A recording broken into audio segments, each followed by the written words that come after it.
After completing the zero-level basics of the Arabic language from the Arabic language learning series on the channel, we will move to the first level of Arabic grammar and methods of using it in forming words and sentences in the Arabic language.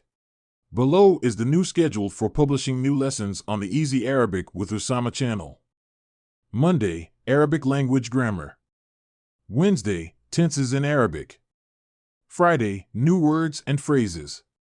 Saturday, Arabic language exercises. Now we will start with the rules of the Arabic language, and the first lesson in this section is personal pronouns in the Arabic language. Let's get to know them. الضمائر الشخصية في اللغة العربية. أنا، أنت،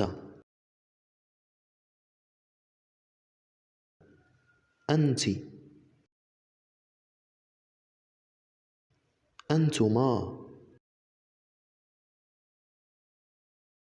أنتم،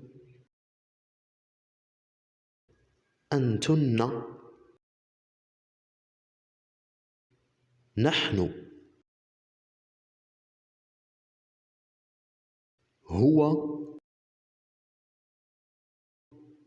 هي، هما،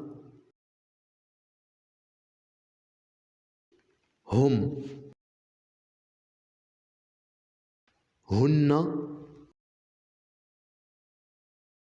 I hope you liked the lesson, and in the next lesson we will discuss the present tense verb in Arabic language. Don't forget to follow us.